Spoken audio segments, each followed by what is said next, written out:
আগের একটি ক্লাসে তোমাদের ইতিহাসের আধুনিক ভারতের ইতিহাসের উপাদান সম্পর্কে আলোচনা করেছিলাম এবং বেশ কিছু শর্ট ভিডিও তোমাদের সঙ্গে শেয়ার করেছি কতগুলো নিউজ পেপারের ওপর। যারা এখনও সেগুলো দেখোনি অবশ্যই দেখে নেবে। আজকের ক্লাসে যেটা আলোচনা করব সেটা হচ্ছে যে প্রাচ্য এবং পাশ্চাত্যবাদের মধ্যে যে বিতর্ক ছিল বা দ্বন্দ্ব ছিল সেটা কি। এটা পড়ছে তোমার শিক্ষা সংস্কার আন্দোলনের মধ্যে। প্রাচ্য বলতে আমরা কি বুঝি? আমরা জানি যে প্রাচ্য বলতে যে সমস্ত প্রাচ্য শিক্ষা বলতে যেগুলো ইংরেজিতে হচ্ছে ওরিয়েন্টালিস্ট এবং যেগুলো হচ্ছে একটু পিছিয়ে পড়া, যেটা সংস্কৃতি, আরবি, ফার্সি এই সমস্ত জিনিস নিয়ে, যে এই সমস্ত শিক্ষা নিয়েই যারা থাকে, মানে নিজেদের প্রাচ্য দেশের নিজেদের শিক্ষা যেগুলোতে ব্যস্ত থাকে সেগুলোকে আমরা বলছি প্রাচ্য শিক্ষা। আর পাশ্চাত্য শিক্ষা কোনগুলো? পাশ্চাত্য শিক্ষাগুলো হচ্ছে যেটা ইংরেজি শিক্ষা, মানে যেটাকে আমরা ইংরেজিতে অ্যাংলাসিস্ট বলি। আধুনিক শিক্ষা, ইংরেজি শিক্ষা, সেটাকে আমরা পাশ্চাত্য শিক্ষা বলি।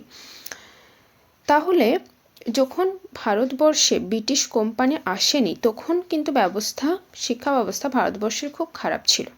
এবার তোমাদের মনে হবে যে ম্যাম তা কী করে হয়? তক্ষশিলা ইউনিভার্সিটি ছিল, তারপরে বিক্রমশিলা ইউনিভার্সিটি ছিল, এইখানে তো সায়েন্স পড়ানো হতো, বিভিন্ন আধুনিক শিক্ষা দেওয়া হতো। কিন্তু তোমরা যদি দেখো বিক্রমশিলা বলো বা তক্ষশিলা বলো, যখন মেডিভেল পিরিয়ড বা মধ্যযুগের ভারতবর্ষ মুসলিম আক্রমণ হচ্ছে ভারতে, তখন কিন্তু সেই সমস্ত ইউনিভার্সিটিগুলো কিন্তু ধ্বংস হয়ে যায়। তারপরে কিন্তু শিক্ষা ব্যবস্থা ভারতবর্ষে কি হয়? অনেকটা পিছিয়ে পড়ে। সাধারণত হিন্দুরা টোল বা পাঠশালাতে পড়াশোনা করত, আর মুসলিমরা মাকতাব এবং মাদ্রাসাগুলিতে পড়াশোনা করত। তো এখানে মূলত আরবি, ফার্সি, সংস্কৃত এইসব পড়ানো হতো, কোনো আধুনিক চর্চা করানো হতো না। তারপর ভারতবর্ষে কোম্পানিরা আসলো, কোম্পানিরা চাইলেই তারা ইংরেজি শিক্ষা শুরু করে দিতে পারতো, কিন্তু ওদের মধ্যে ভয় ছিল যে যখন শুরু করব মানুষজন কি সেটা অ্যাকসেপ্ট করবে, নাকি আরও তাচ্ছিল্য করবে এবং রেগে যাবে, যেটা আমরা কাজে এসেছি ব্যবসা বাণিজ্য করতে, আমরা সেইটুকুই করি না, এর বেশি কেন যাব। তো সে কারণে তারা সেই ভয়ের জন্য শিক্ষিতও করতে চাইছিল না ইংরেজি শিক্ষায় বা পাশ্চাত্য শিক্ষায়। আর একটা ভয় ছিল, কোম্পানি মনে করতো ভারতবর্ষের মানুষজনকে যদি শিক্ষিত করা হয় তাহলে তারা ইস্ট ইন্ডিয়া কোম্পানি বা ব্রিটিশ সরকারের উপর ক্ষুব্ধ হতে পারে। Very very good point. ধরো ভারতবর্ষে যদি মানুষকে ইংরেজি শিক্ষা দিয়ে দেওয়া হয়, আধুনিক শিক্ষা দিয়ে দেওয়া হয়, তারা তো নিজেদের ভালো মন্দটা বুঝতে পারবে। তাহলে তারা কেন তখন ব্রিটিশদের কথা শুনবে, বা ব্রিটিশদের যে ব্যবসার যে লাভ হচ্ছে সেটা কি করে হবে? তো এই কারণে তারা নিজেদের ভবিষ্যতের কথা চিন্তা করে আধুনিক শিক্ষা বা পাশ্চাত্য শিক্ষায় শিক্ষিত করতে চাইল না। এই মানসিকতার ফলে ইংরেজ কোম্পানি এদেশে প্রথম দিকে শিক্ষার অগ্রগতির বিষয়ে কোনো উদ্যোগ নেয়নি। তারা সংস্কৃত এবং ফার্সি, আরবি শিক্ষাকে উৎসাহ দিয়েছিল এবং সেই উৎসাহের ভিত্তিতে তারা বেশ কতকগুলো কলেজ, ইউনিভার্সিটি, স্কুল গড়ে তুলেছিল। তার মধ্যে উল্লেখযোগ্য হচ্ছে কলকাতা মাদ্রাসা ওয়ারেন হেস্টিংস করেছিলেন 1780 বা 81-তে। স্যার উইলিয়াম জোনসের উদ্যোগে কলকাতা এশিয়াটিক সোসাইটি হয় 1784-তে। জোনাথন ডানকানের উদ্যোগে বারাণসী সংস্কৃত কলেজ 1792। লর্ড ওয়েলেসলির উদ্যোগে কলকাতায় ফোর্ট উইলিয়াম কলেজ 1800। এগুলো খুব ইম্পর্টেন্ট কতকগুলো মানে ডেট, তো এগুলো মানে মনে রাখতে হবে, কোনো অপশন নেই এখানে। তো এই সমস্ত যে ইনস্টিটিউশনগুলো গড়ে উঠেছিল এগুলো সবগুলোই কিন্তু প্রাচ্য শিক্ষার জন্যই গড়ে উঠেছিল। এখন কতগুলো সনদ সে সময় পাশ হতো। সনদের যে শুধু শিক্ষা রিলেটেড তা না, মানে মূলত ট্রেড রিলেটেড, বিজনেস রিলেটেডের জন্যই সনদ পাশ করা হতো। তো সেই সময় 1813 খ্রিস্টাব্দে মানে মোট 20 বছর পর পর হতো। 1813, 1833, 1853 এভাবে। 1813-তে যে সনদ পাশ হয় সেখানে বিভিন্ন আরও অনেক ইম্পর্টেন্ট পয়েন্ট ছিল। তার মধ্যে শিক্ষা রিলেটেড যেটা গুরুত্বপূর্ণ বিষয় ছিল সেটা হচ্ছে যে বার্ষিক 1 লক্ষ টাকা ভারতীয় জনশিক্ষার জন্য খরচ করবে, এবং এইটার মানে খুঁটিয়ে নাটিয়ে দেখতে এই বিষয়টা 1823 খ্রিস্টাব্দে জনশিক্ষা কমিটি বা কমিটি অফ পাবলিক ইনস্ট্রাকশন গঠিত হলো। এই কমিটি অফ পাবলিক ইনস্ট্রাকশনের কী কাজ ছিল? এরা ডিসাইড করলো যে কলকাতায় কতগুলো সংস্কৃত কলেজ গঠন করা হবে।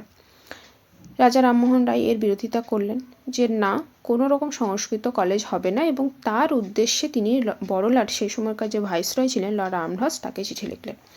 যারা কলকাতার আশপাশে, কলেজ স্ট্রিটের আশপাশে আছো বা গেছো, তারা হয়তো জানবে সিটি কলেজ আছে কলকাতায়, যেটাকে আমরা রাজা রামমোহন রয় কলেজও বলি। এবং সেই যে সিটি কলেজের পাশে যে রোডটা আছে সেটাকে কিন্তু আমহার্স্ট স্ট্রিট বলা হয়।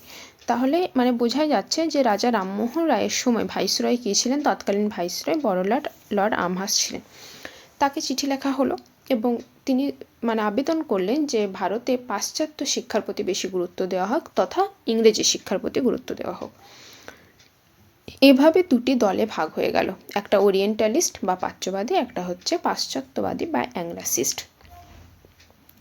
এখান থেকে তোমাদের কোশ্চেন আসতে পারে যে পাশ্চাত্যবাদী এবং প্রাচ্যবাদী মধ্যে পার্থক্য লেখো।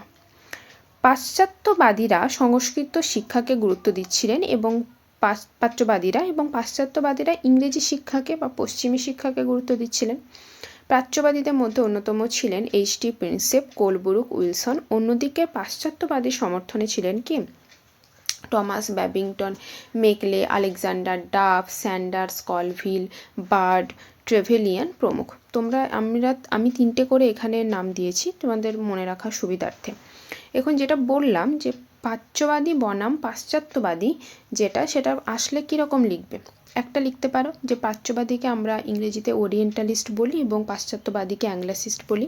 প্রাচ্যবাদীরা পুরনো শিক্ষাকেই ধরে রাখতে পছন্দ করত এবং পাশ্চাত্যবাদীরা আধুনিক শিক্ষায় মনোযোগী ছিলেন। প্রাচ্যবাদীরা সংস্কৃত শিক্ষাকে এগিয়ে নিয়ে যাওয়ার চেষ্টা করছিল এবং পাশ্চাত্যবাদীরা ইংরেজি শিক্ষাকে এগিয়ে নেওয়ার চেষ্টা করছিল। এবং এই যে উদাহরণগুলো দেওয়া আছে যে ব্যক্তিদের নাম, সেগুলো 3টে করে দিয়ে দিলে এভাবে একটা পার্থক্য লেখা যায় যদি 2 মার্কসের আসে। তোমাদের 2 মার্কসের কোশ্চেন আছে এই চ্যাপ্টার থেকে।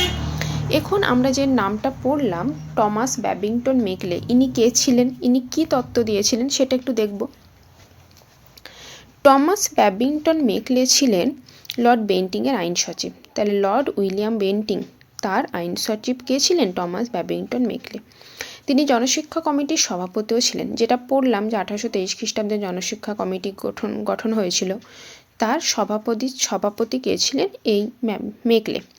মেকলে ছিলেন পাশ্চাত্যবাদের সমর্থক এবং তিনি বলেছিলেন দেখো, ভালো ইউরোপীয় গ্রন্থাগারের একটি তাক ভারত ও আরবের সমগ্র সাহিত্যের সমকক্ষ। মানে কি? যে মানে একটা ইউরোপের গ্রন্থাগারের একটি তাক, মানে লাইব্রেরির একটা জাস্ট তাক, ঠিক আছে, একটা জাস্ট তাক ভারত এবং আরবের যদি পুরো দেশের সাহিত্যর সঙ্গে তুলনা করা হয়, তাও ইউরোপীয়রা এগিয়ে, মানে কতটা তাচ্ছিল্য ভঙ্গিতে দেখিয়েছে ভারত এবং আরবের লোকজনকে, আরবের লিটারেচারকে, সাহিত্যকে। 1835 খ্রিস্টাব্দে 2 ফেব্রুয়ারি তিনি একটা প্রস্তাব দিলেন, যেটার নামই হচ্ছে মেকলে প্রস্তাব বা মেকলে মিনিট। কি প্রাচ্যের শিক্ষা বৈজ্ঞানিক চেতনাহীন, পাশ্চাত্যের তুলনায় একদম নিকৃষ্ট, কোনো রকম জাত নেই যাকে বলে একদম। প্রাচ্যের সভ্যতা দুর্নীতিগ্রস্ত, অপবিত্র, পুরো অপবিত্র বলে দিচ্ছে। তাই এটা যদি ঠিক করতে হয় তাহলে একটা প্রস্তাব দিচ্ছি কি না, ইংরেজি শিক্ষার প্রসার ঘটাতে হবে। কিভাবে ঘটাবো না, আমি কিছু জনকে শিক্ষা দিয়ে দেব, উচ্চ স্তরের মানুষজনকে, তারা তাদের নিচু স্তরের মানুষকে শেখাবে, তারা তাদের নিচু স্তরের মানুষকে শেখাবে। যেমন ধরো একটা গ্লাসে অনেকটা বালি রাখা আছে, সেই বালিতে যদি জল ঢেলে দেওয়া হয় তাহলে সেগুলো বালি থেকে জল চুঁয়ে চুঁয়ে নিচে পড়বে। ধরো একটা ফুটো গ্লাস, চুঁয়ে নিচে জলটা নিচে পড়বে। তাহলে ধরে নাও এই বালিগুলো হচ্ছে, ওপরে গ্লাসে রাখা বালিগুলো হচ্ছে উচ্চবিত্ত মানুষজন, যাদেরকে শিক্ষা দিয়ে দিলাম। এবার ওই যে জ্ঞানটা, শিক্ষাটা ঝরে বালি থেকে যে জলটা যেমন টপ টপ করে পড়ছে, সেরকম চুঁয়ে নিচের মানুষের কাছে পড়বে, নিচের মাটিতে পড়বে। তাহলে নিম্ন স্তরের মানুষজনগুলোও ভিজে যাবে, শিক্ষা গ্রহণ করে নেবে। এই প্রস্তাবটা দিচ্ছেন মেকলে, যেটাকে চুঁয়ে পড়া নীতি বলছে বা ক্রম পরিশ্রুত নীতি। আমি আরেকবার ভালো করে বুঝিয়ে দিচ্ছি। যেমন ধরো এইখানে কতগুলো উচ্চবিত্ত মানুষ আছে, ঠিক আছে, এখানে কতগুলো উচ্চবিত্ত মানুষ আছে। এবার এদেরকে ইংরেজি শিক্ষা দেওয়া হলো। এখন এদের থেকে ইংরেজি শিক্ষা কি হবে? এই নিচে মানুষজনকে ধরো পড়ানো শুরু করলো এরা, তার থেকে নিচে মানুষজন, গ্রামে প্রত্যেকটা গ্রামে একটা করে মাথাপিছু মানুষকে ইংরেজি শিক্ষা দেওয়া হলো। তারা গ্রামের আরও 5টা মানুষকে ধরো শেখাচ্ছে, ঠিক আছে, আরও 5টা মানুষকে ধরো শেখাচ্ছে, এবার তারা আবার আরও 100টা মানুষকে শেখাচ্ছে। এইভাবে এই যে পদ্ধতি, এটাকে ডাউনওয়ার্ড ফিল্টারেশন থিওরি বা চুঁয়ে পড়া নীতি বলছি। পাশ্চাত্য শিক্ষার 4 নম্বর পয়েন্ট কি, পাশ্চাত্য শিক্ষার বিস্তারের ফলে এদেশে এমন একটি সম্প্রদায়ের আত্মপ্রকাশ ঘটবে যারা রক্ত বর্ণিত হবে ভারতীয়, কিন্তু তারা বুদ্ধিমত্তাই হবে ইংরেজ। মানে এদেরকে যখন শিখিয়ে দেওয়া হচ্ছে ধরো, তাহলে এরা রক্তে মাংসে ভারতীয় হচ্ছে, কিন্তু এমনভাবে তাদেরকে পলিশ করা হচ্ছে যেটা এখন ইংলিশ মিডিয়ামের স্টুডেন্টদের করা হয়। ওদের প্রোনাউন্সিয়েশন, ওদের হাব ভাব, কথা বলা, সমস্ত কিছু ওরা যেভাবে অ্যাডপ্ট করছে নিজেদেরকে, ওরা মানে মোটামুটি ব্রিটিশার্সদের মতো হয়ে যাচ্ছে ধীরে ধীরে। মানে বলতে খারাপ লাগলেও এটাই ঠিক যে বাঙালিরা আর বাংলা বলতে লজ্জা পায়। তো সেইখানে মানে এটাই মেকলে চেয়েছিলেন যে এরা রক্তে মাংসে ভারতীয় হবে, কিন্তু বুদ্ধিমত্তাই হবে কি পুরোপুরি ইংরেজদের মতো।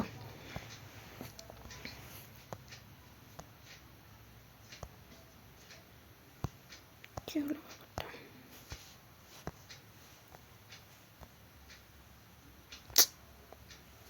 শিট।